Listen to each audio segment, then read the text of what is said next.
Renungan Harian Katolik, Sabtu, 5 Juli 2025. Anggur baru dan kantong baru. Begitu pula anggur yang baru tidak diisikan ke dalam kantong kulit yang tua, karena jika demikian, kantong itu akan koyak sehingga anggur itu terbuang dan kantong itu pun hancur.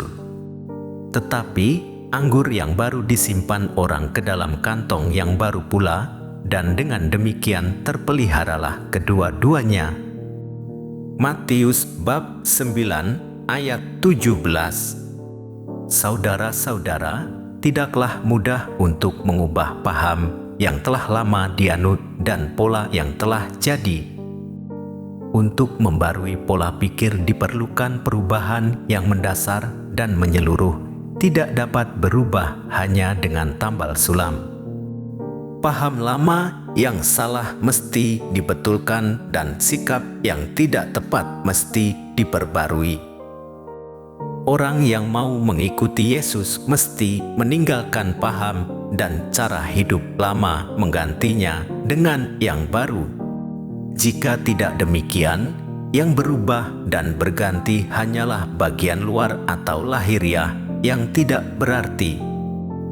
Yesus menggunakan gambaran untuk menjelaskan hal ini. Kain yang belum susut alias baru tidak dapat ditambalkan pada baju yang sudah tua, karena kain penambal itu akan merusaknya. Demikian pula anggur baru mesti disimpan dalam kantong kulit baru.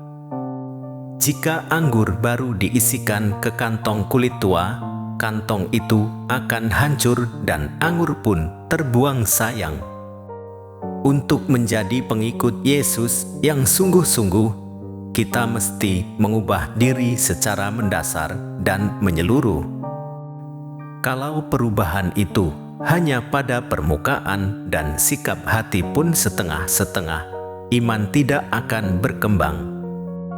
Anggur yang baru disimpan dalam kantong yang baru pula. Sabda ini dikatakan Yesus ketika berhadapan orang-orang Farisi, ahli Taurat, dan para imam yang memegang kuat tradisi agama mereka dengan cara yang begitu kaku. Tradisi agama yang mestinya menghantar orang kepada Allah berubah menjadi upacara yang justru menjauhkan mereka dari Allah. Jawaban Yesus itu tidak untuk menambahkan ajaran baru kepada tradisi agama, melainkan memaklumkan bahwa zaman baru sudah tiba dengan kehadirannya. Mereka yang ingin memperoleh bagian dalam zaman baru mesti meninggalkan cara hidup yang lama dan hidup pantas di hadapan Allah serta menerima Yesus dan hidup dalam kebenaran. Hidup pantas di hadapan Allah menjadi sarana bagi kita untuk mendapatkan berkat-Nya. Hidup pantas berarti menjadikan hidup kita berkualitas, selaras dengan rencana dan kehendak Allah.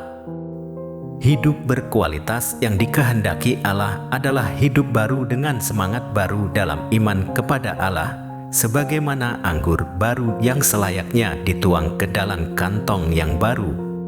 Marilah kita meninggalkan tradisi dan kebiasaan yang lama guna mempersiapkan diri menjadi wadah untuk menerima berkat baru dari Tuhan dan menjadikan hidup kita lebih baik daripada sebelumnya. Anggur yang baru disimpan dalam kantong yang baru pula. Pesan Yesus ini berlaku untuk kita saat ini. Kita sudah dibaptis. Baptis adalah diangkat menjadi anak Allah dan hidup seturut kehendak Allah dengan meninggalkan cara-cara hidup yang lama dan mengenakan cara hidup yang baru. Cara hidup baru adalah meninggalkan kecenderungan kepada dosa dan menghayati kasih tanpa batas seperti Yesus. Kita semua dipanggil untuk berperan dalam setiap usaha pembaruan gereja. Kita semua diharapkan untuk dapat berperan sebagai kantong anggur yang baru, yang lentur, yang mampu memberi tempat pada hal-hal yang baru, tidak berperan menjadi kantong anggur yang sudah mati, tidak lentur lagi hingga tidak mampu menampung anggur baru. Ya Bapa, mampukanlah kami agar berani meninggalkan tradisi, kebiasaan, dan tingkah laku kami yang lama dengan cara hidup yang baru, penuh berkat dan harapan baru dalam Yesus Kristus Putra-Mu. Demikian renungan hari ini. Selamat beraktivitas. Semoga semuanya lancar, sukses, serta selamat. Tuhan memberkati.